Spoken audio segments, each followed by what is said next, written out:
welcome you all to this third lecture in ICO's Onomastics Online series. Nice to see you here. Hopefully we shouldn't be many more, but this is a small and active group, I guess. So I will leave the word immediately to our moderator today, Mrs. Papri. So please go ahead. Hello, everyone, and welcome to our online session. It's my pleasure to introduce our speaker today, Dr. Amin Almuhanna from Kuwait University. Dr. Almuhanna obtained his PhD in computational linguistics from the University of Manchester. His current research interests have focused on onomastics and corpora for several years, examining these topics from both historical and contemporary perspectives. His presentation is titled Numeric Codes in the Arabian Peninsula. And at the end of the presentation, we will have some minutes for questions and answers. Dr. Almuhanna, please, we eagerly await your lecture. Thank you very much. Thank you, audience, for being here at your local time. And thank you, organizers, for allowing us the opportunity to present our joint work today. So thank you. It is such a privilege. So what I'm going to do is, first, I am verbally going to explain to you the details of our study, and then I'm going to start the PowerPoint slideshow simply because I have multiple pictures and screenshots to share with you. So first, I'm going to mention 2 or 3 important dates for this study. So as you can see that this presentation is going to be expanded from an article that we jointly published. My very good friend and a colleague of mine, Professor Jean-Francois Prunet, and myself published this work back in 2015, 10 years ago. The question is, when did it start? It started 5 years before publication in 2010, and that's exactly how it started.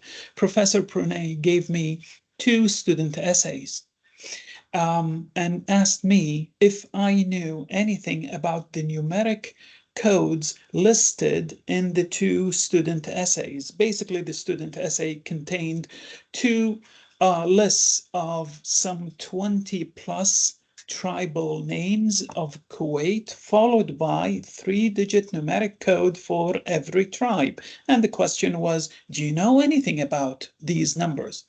And my reply was the following, that I spent most of my life in Kuwait. I'm definitely Kuwaiti, and although I'm not tribal, I belong to a family in Kuwait, and I know plenty about tribes in Kuwait. This is the first time I see this.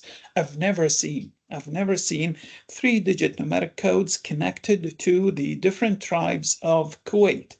But the deal was the following, that I was going to keep the 2 essays with me over the weekend. If something comes up, we're going to share together everything.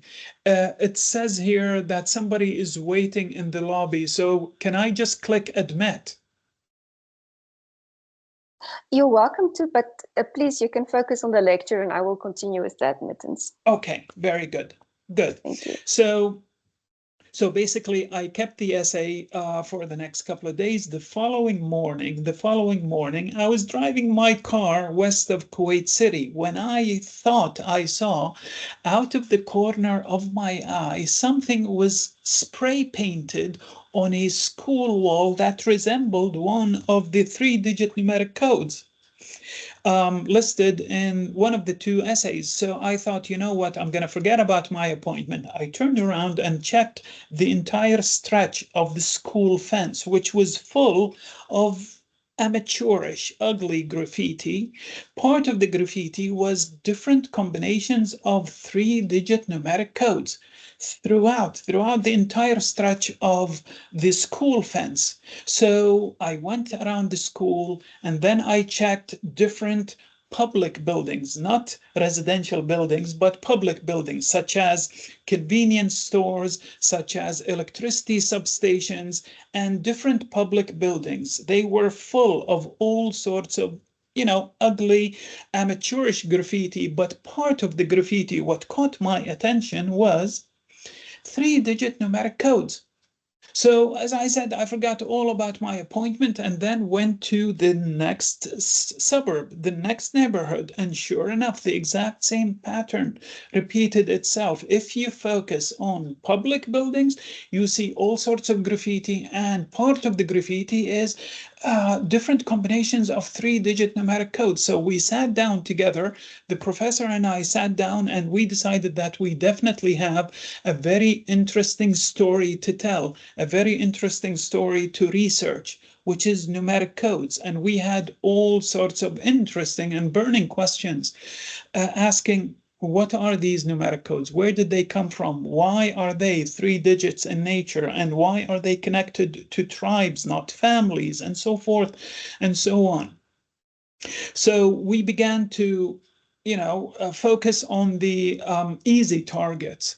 And here we're talking about our tribal colleagues in the department and in our college. And we asked them the exact same question. Do you know anything about these tribal codes, numeric codes? All of them told us we know absolutely nothing about them. Mind you that here we're talking about 2010.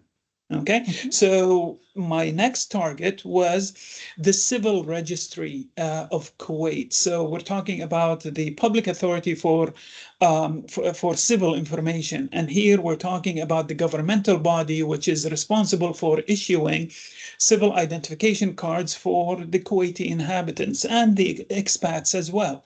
And we asked them, do you know anything about the 3-digit numeric codes for tribes? And they basically told us that what we do as a governmental body is we issue civil identification numbers for individuals or businesses and companies, but we never issue 3-digit codes for groups of people. So the answer was no from them.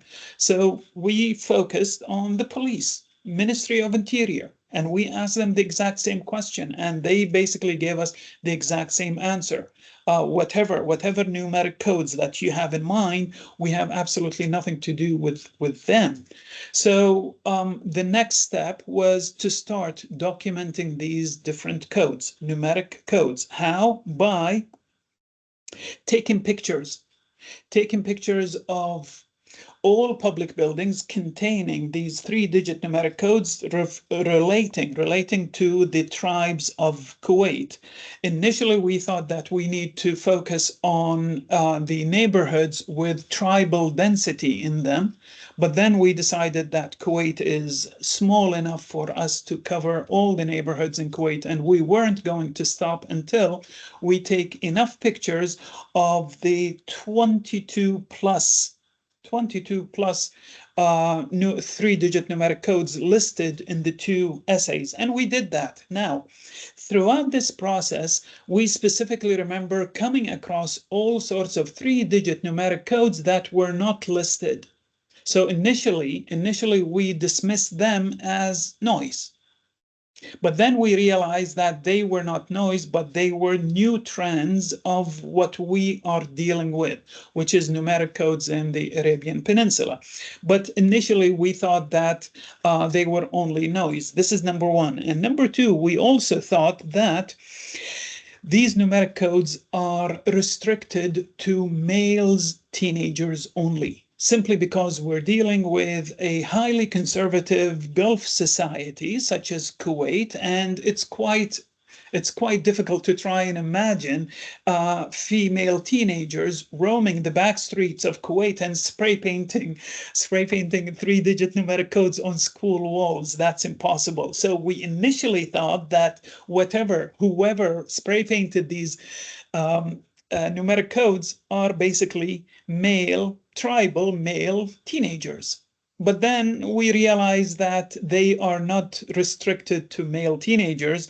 Female teenagers use that. How? Why? Well, they exist as school desk graffiti. And as I said, I have plenty of pictures to share with you.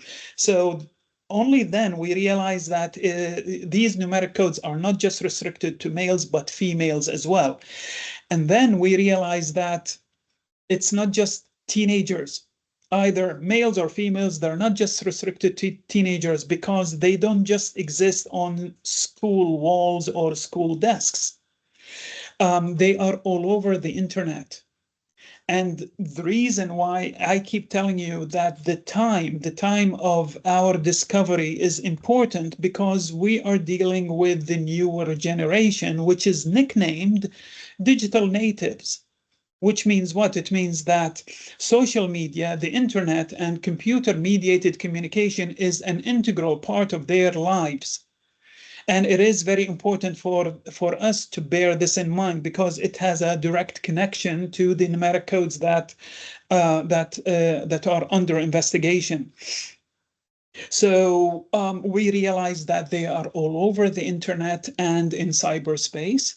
And it's not just that, there's a third place where we can actually find these numeric codes as what? Sorry, as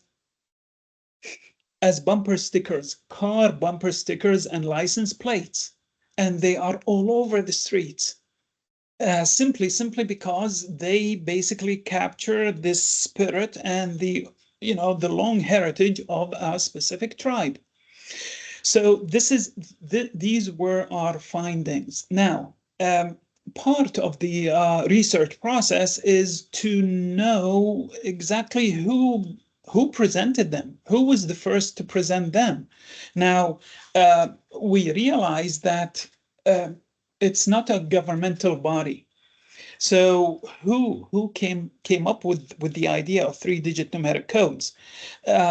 We had all sorts of theories. We've heard all sorts of theories, but in this presentation, I'm going to share with you 3 of the most popular theories, and then we have our theory as well in terms of how and why they are there. Now, having said this, part of the research was to try and investigate the pattern. Is there a specific pattern when it comes to the 3-digit numeric codes?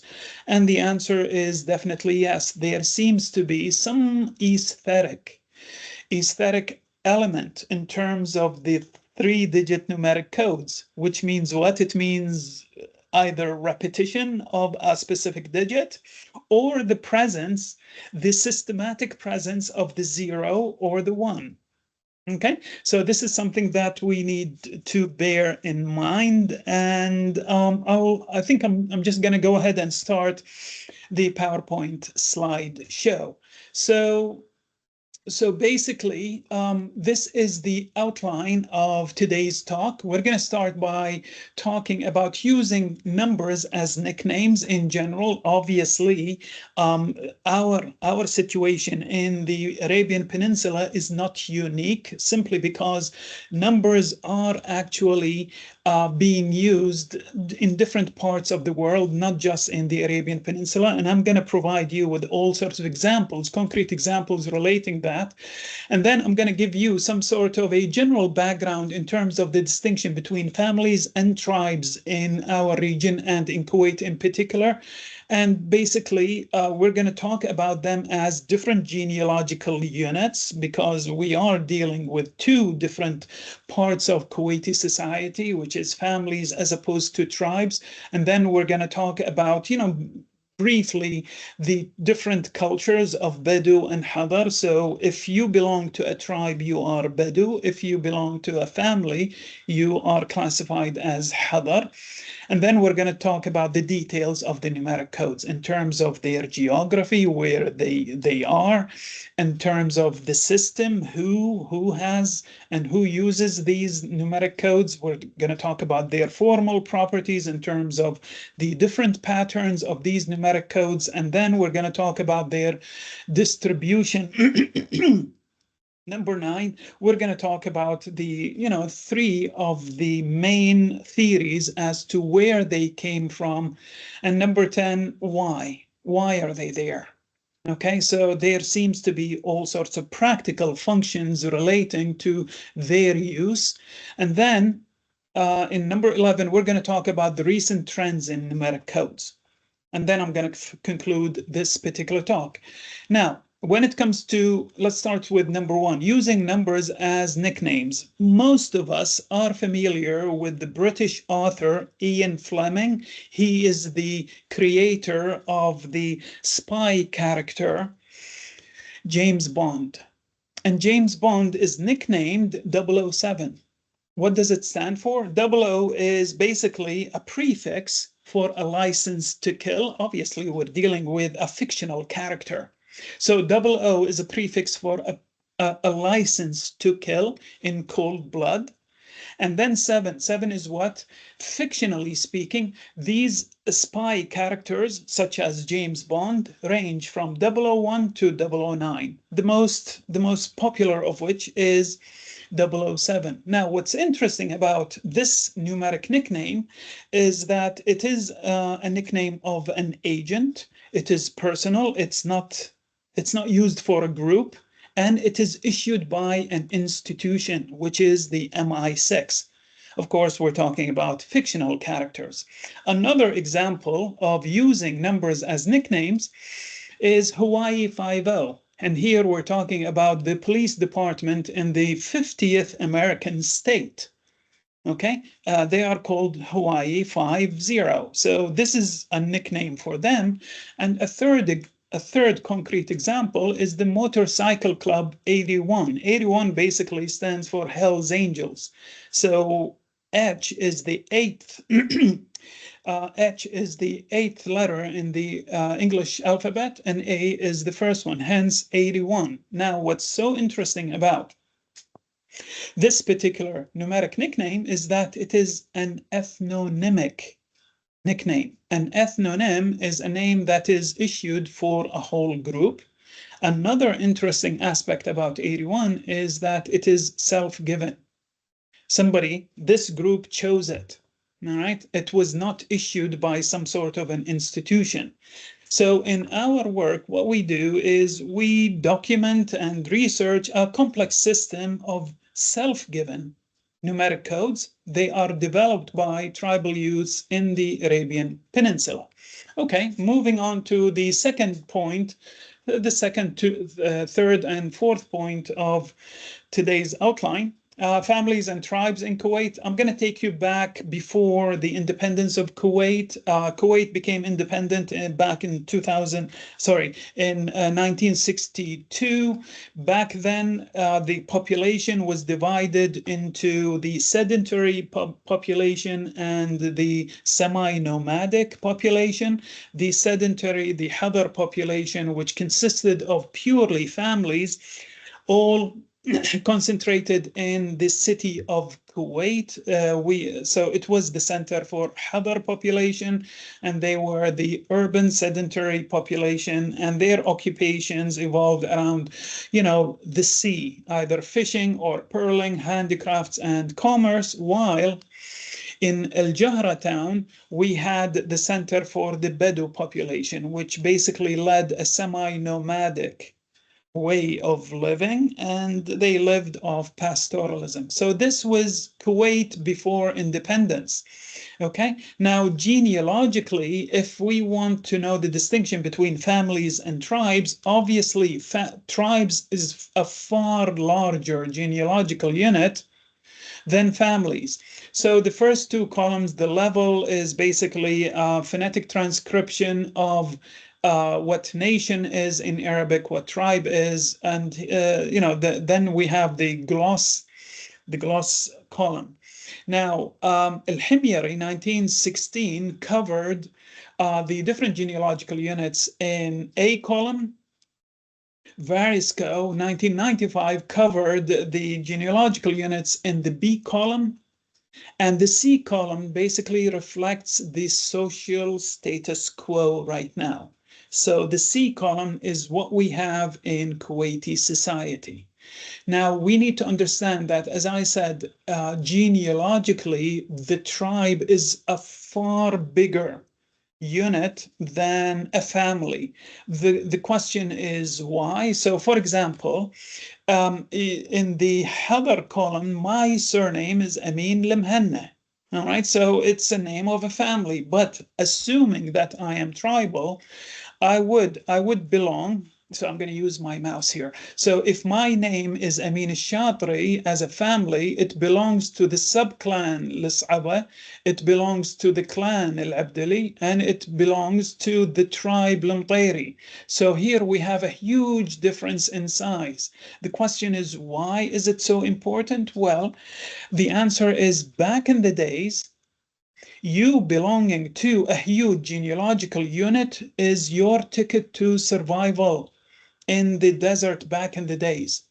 So survival required solidarity. Now, today, Kuwait has about 22 main tribes, but we have hundreds of families. So this is something that it is very important to know as a background. Okay, now, culturally speaking, we have dialectal differences. We have, expectations of the host. We have tribes place a major importance when it comes to the coffee ceremony. Our poetry, our folk music are different. And when it comes to hobbies, if I belong to a tribe, I'm more likely to adopt hunting as opposed to fishing when it comes to families. And families do not have leaders. But up until today, tribes do have leaders. In Kuwait, for example, so we call them sheikhs. So, for example, we do have Sheikh Sultan bin Hathlin, which is the tribal sheikh of Al Ajman tribe. Okay, come on. Moving on to, again, present day Kuwait basically consists of all sedentary population. So if I belong to a tribe or a family, we're all sedentary. And Hadar and Badu citizens are organized into families as well. So this is something that we need to bear in mind. And as I said, a family is a genealogical unit that traces its history back 4 generations. But when it comes, I'm going a bit faster here, simply because I'm trying to invest time wisely. But a tribe is a much larger genealogical unit comprising of a number of families going back centuries, if not millennia. Okay, so let's talk about the geography of the numeric codes. Initially, we thought that they only existed in Kuwait, but evidence showed us that it started in Saudi, and somehow it found its way to Kuwait. At some point, at an advanced stage of our research, I personally presented this particular topic at Qatar University, and I was lucky enough for my audience to consist of not just researchers and academics, but also university students. And every time I displayed a numeric code on the screen, students shouted out the name of the tribe. So that gave us evidence that it exists in Qatar as well. And then we realized that they exist in United Arab Emirates. Okay, so I'm going to show you evidence of that. So basically, ultimately, when it comes to geography, a new expression of social identity appeared among Bedouins about 25 years ago. So, which means what? It means that we do have evidence that shows that these numeric codes began to appear at the turn of the century, in the year 2000, which marks the digital age. Okay, so which means what? The numeric codes are all over the Arabian Peninsula, and the finding was each tribe has at least one 3-digit numeric code functioning as a self-given numeric ethnonymic nickname. And I'm going to show you the different concrete examples of that. Okay, moving on to the system itself. Let's talk about the system of numeric codes. Now, some tribes have only one code as displayed on this particular table. So the Lumperi tribe has the code 305, the Dosiri is 502, and Al-Gahtani, and so forth. So some tribes only have one 3-digit numeric code, but some tribes have more than one code, which means what? For example, the last row, L'Anizi tribe, could be 501, 500, or sometimes they adopt an alphanumeric code such as B52. Look at the middle one, Shimiri. It could be 555 or it could be F16. So some tribes have more than one code, either numeric code or alphanumeric code. And here's the third part of the system. Some tribes share a code. So you could have 2 or 3 tribes sharing the same code, depending on their geographic location in the Arabian Peninsula. Now, one of the reasons why more than one tribe share a single code is that there could be some sort of a blood relation among them. They are blood related. Okay? All right. Moving on to the 7th point in our outline, which is the formal properties. Can we detect a pattern in those 3-digit numeric codes? And the answer is definitely yes. Okay, so this particular table consists of an exhaustive list of all numeric codes that we managed to find. So the pattern could be X0Z or X00 or X11 or XXX or X0X and so forth. So for A, we have these different combinations. For B, we only have one combination, which is 500. C, we have these different combinations ranging from 411 to 911. And then we have D, we have E, we have F, and finally, just one single 3-digit numeric code for G, X, Y, Z. Okay, now, having said this, we could ask ourselves why 3 digits? Well, the answer is quite easy. 2 digits can be enough for the 22 tribes in Kuwait, but they're not enough to cover the hundreds of tribes in the Arabian Peninsula. And this is the reason why we have 3-digit numeric codes. This is the first point. Another point is that there seems to be a formal system at work. These 3-digit numeric codes are not simply for enumeration, and they can be influenced by, for example, university courses. In different universities around the world, each course has a 3-digit numeric code, or they can be influenced by road numbers. Let me share with you this picture. Here we're talking about a bumper sticker of a car saying, "I love 223." What's 223? That picture is taken here in Kuwait. 223 is the road number of a street that leads to the sea chalets south of Kuwait. So this is something that we need to bear in mind. Okay, moving on to the distribution. Where can we find them? All right. So numeric codes distribution are found on the internet, as I said, on cars, and as graffiti. In the internet, let's not forget that we are dealing with digital natives, the newer generation. So they are all over social networks. They're being used as email addresses, and they're basically used in computer-mediated communication. How about cars? Well, they appear as bumper stickers, license plates, and they also appear in different cultural events that I'm going to share pictures with you. And then we have graffiti as wall graffiti or desk graffiti. Let's start with the internet. And I'm going to share with you a number of screenshots. Now, mind you, folks, that here we're dealing with the time at which these screenshots were taken, more than 15 years ago. Okay, so back then we had Twitter. Right now we don't have Twitter. It has been renamed X. But let's analyze these different screenshots.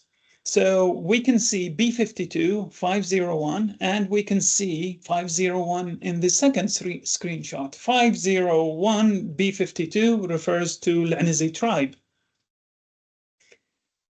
Okay, how about Instagram? So there we go. You can see the F16 at the top one and the bottom one. F16 basically relates to Shimiri tribe. Moving on to Facebook, and you can see 502 at the top one and 503 in the bottom one. Basically, 502 is Dosiri tribe and 503 is Lisbe'i tribe. Moving on to cars, bumper stickers. Okay, now this particular picture was taken immediately outside Kuwait University campus, and you can see the bumper sticker 305, which basically stands for Lambairi tribe. You can see the bumper sticker here says F16, which relates to Shimiri tribe. This one clearly says 505, Al-Gahtani tribe. And the Camel Festival, we can clearly see the 305 and the Kick Messenger 305 for Lambairi tribe. Bear in mind that all these pictures were taken by ourselves, Professor Pranay and myself. Okay, how about license plates? Now, license plates, here we're talking about internet screenshots. What's so interesting about license plates is that they are randomly attributed to car owners, but lucky car owners can actually auction their license plate online, and the price of a license plate, a distinctive license plate, could be as expensive as a regular car. So we can see the 511 here, which stands for L'Ataibi tribe. So in the Kingdom of Saudi Arabia, such plate numbers are attributed randomly, but may then be auctioned online by the owners, and they can actually reach a price equal to that of a car. Okay, so basically, and this is a very important point, that auctions show that numeric codes are not just limited to teenagers. So we're talking about adults as well. Adults use and find these different numeric codes important. Another picture of a license plate. Okay, and here we're talking about the Gahtani tribe. Now, wall graffiti.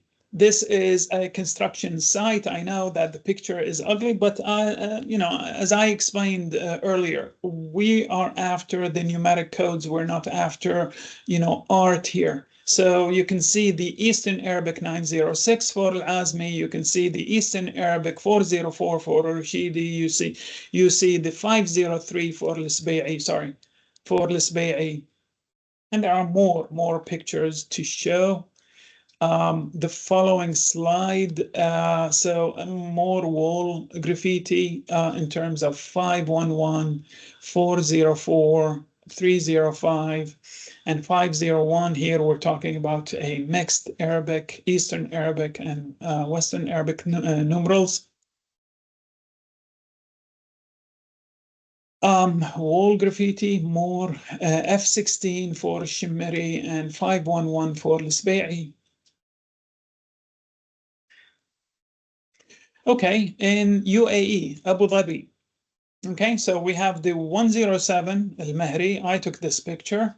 So you can see the 107 for Al-Mahri tribe. And then in Al Ain city in United Arab Emirates, and you see the F14 for Al-Karbi tribe. Okay, back to Kuwait, mirror image graffiti 305 for Lamtairi, and then left to right 906, which stands for Al-Azmi tribe. It's basically just a playful way of graffiti. Okay, how about schools? Let's see some pictures of school desks.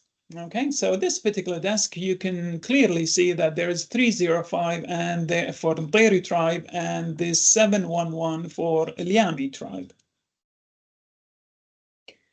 Another school desk consisting of 3 instances of 511, which stands for Latabi tribe. Okay, gender distribution of code users. As I said, when it comes to cars, it's a male-dominated world.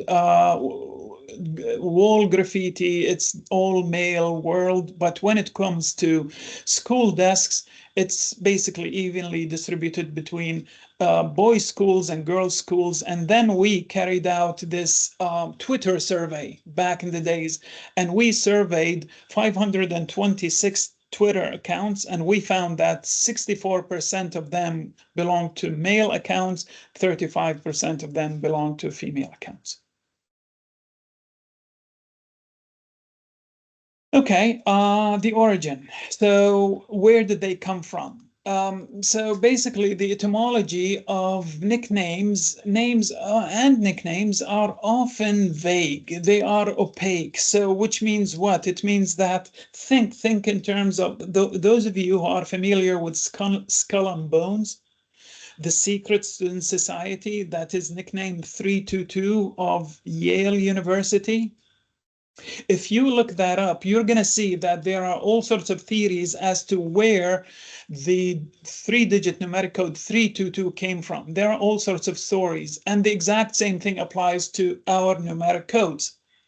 Which means what? It means that we've heard multiple theories about their origin, but three popular theories involve the following.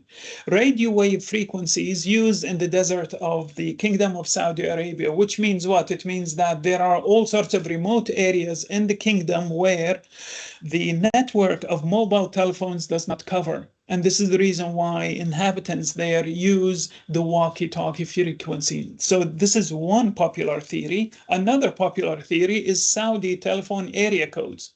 A third theory is camel brands. Okay, now when it comes to radio waves frequencies, yes, we've heard a number of testimonies. When it comes to the Saudi telephone area codes, yes, we do have some evidence.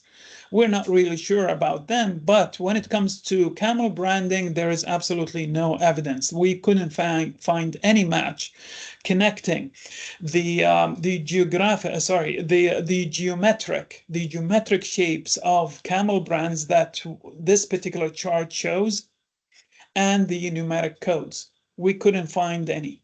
Which means what? It means that we think, and this is our theory, we think that the presence of numeric codes is basically a spontaneous and uncoordinated effort by tribal youths to reinvent their heritage at a time where everybody is leading a sedentary life. Here we're talking about a group of highly proud people of their heritage, and they're trying to reinvent their heritage at a digital age. And this is the reason why they are using the numeric codes. Okay, so we seem to have a domino effect. Think of it this way. For example, McNamara in 1997 says the following, that one way to enhance an in-group status is to change its name. So think of it this way. The third world somehow turned into developing countries. And the sky is the limit when it comes to relevant examples of different groups of people around the world changing their name. simply because they want to improve their status. So, for example, tribe A may have adopted a code to enhance its self-image because a code is playful, innovative, modern form of a nickname. So tribe B coins the exact same process, which leads to a knock-on effect for tribe C. Okay. Now, having said this, let's move to I think we only have like 5 minutes, correct? Am I correct when I say this?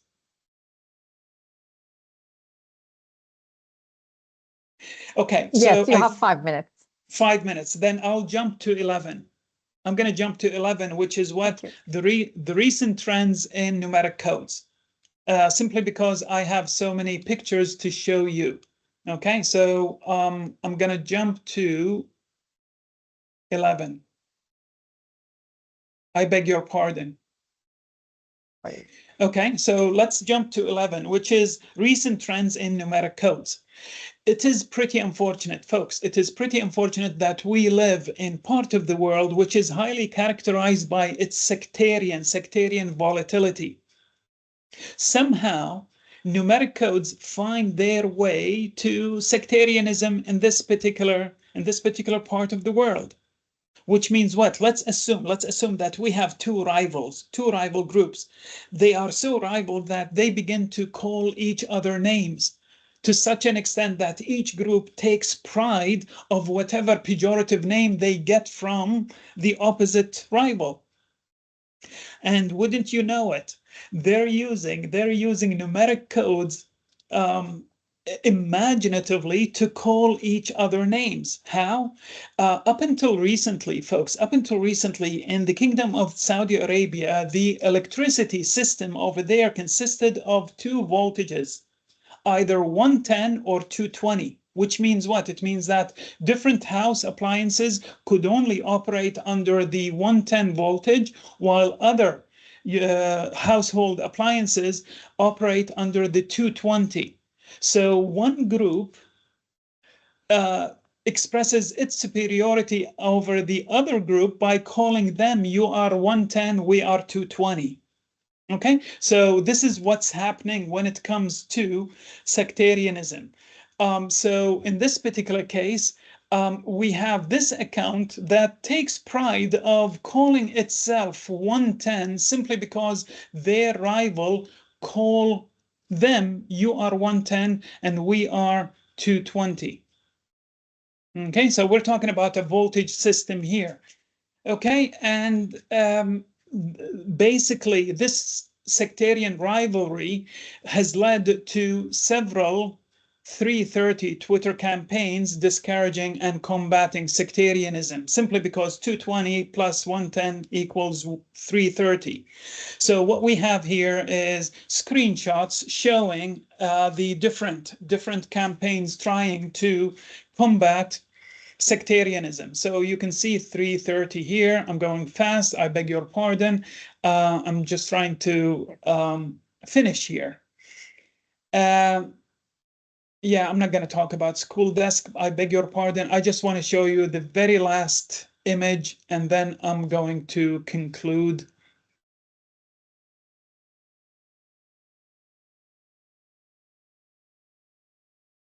Okay, so, and this is the conclusion.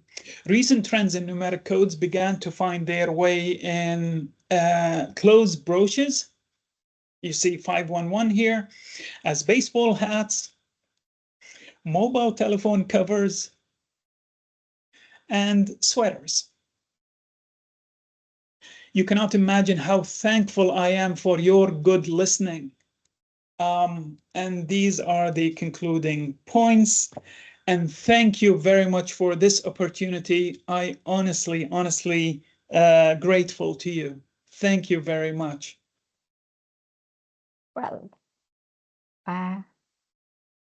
thank you very much, Dr. Almuhanna, for your fascinating and insightful presentation. Your work.